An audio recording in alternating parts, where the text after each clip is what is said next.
obviously the main topic is what's in the title, and that is Uber today, which I haven't discussed Uber that much in the last week because, I haven't been here, so, just it hasn't really been a thing that's on my mind. But hey, it is, and while I was on vacation, I noticed a story that was a little interesting. It was a little interesting. Now, unfortunately, we do have to talk about the protests over the death of George Floyd, which I believe are still going on. Been going on for, 11, 12 days, something like that. And Uber and Lyft were kind of caught in the crossfires with some controversy. Now, when these protests were taking place, Uber and Lyft did something that I honestly never thought they would do. They actually shut down their apps in certain areas of the nation, basically to keep their drivers safe. To understand what a big deal this is, during the Las Vegas shooting, Uber and Lyft did not shut down their apps.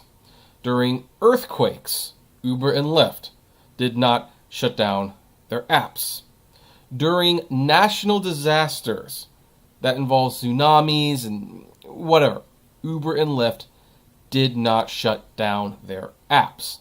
Their arguments then, and their argument still, is that they would leave riders stranded.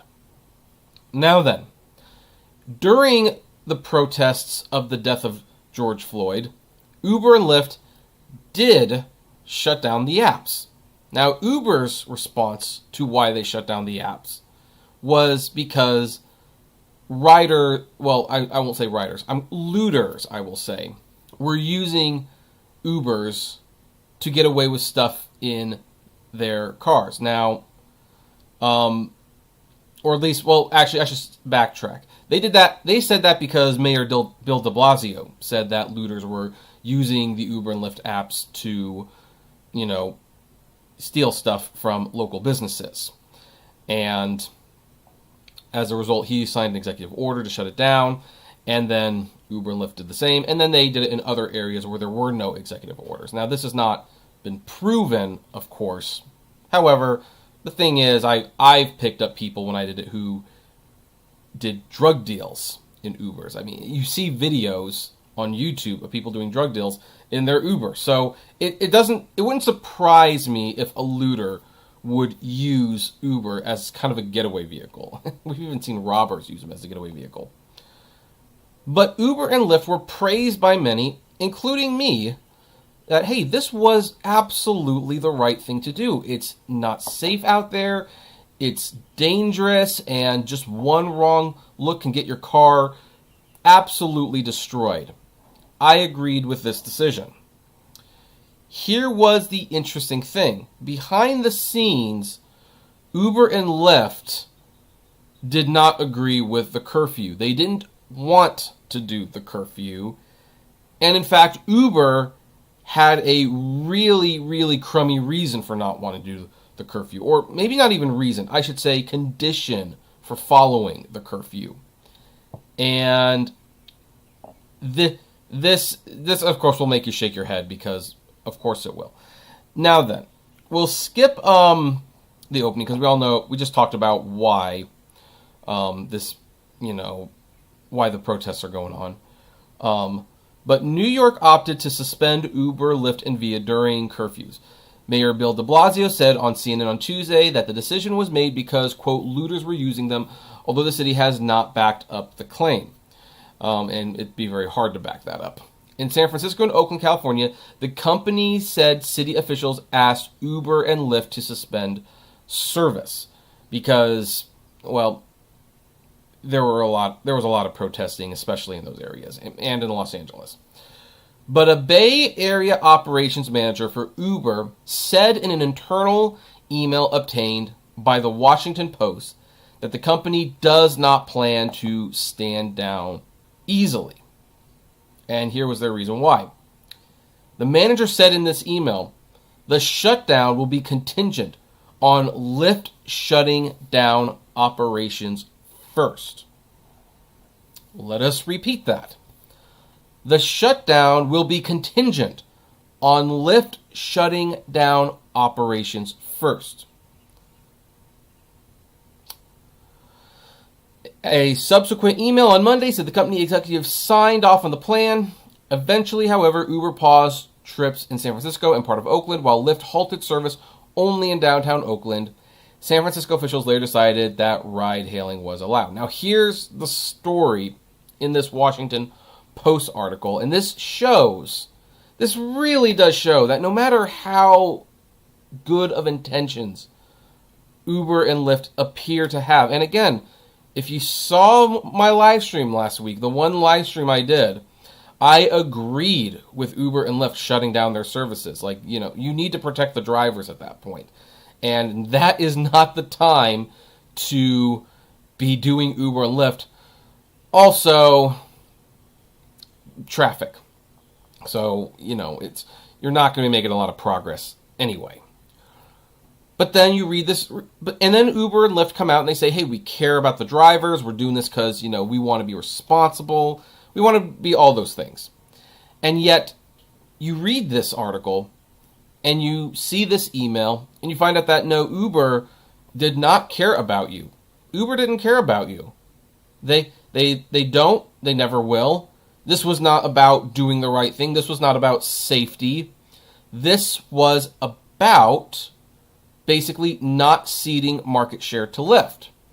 It was one of those situations where Uber got this request, this very, very reasonable request from city officials saying, we need you to shut down, until this starts to clear. And most people would say, hey, that's a very reasonable request.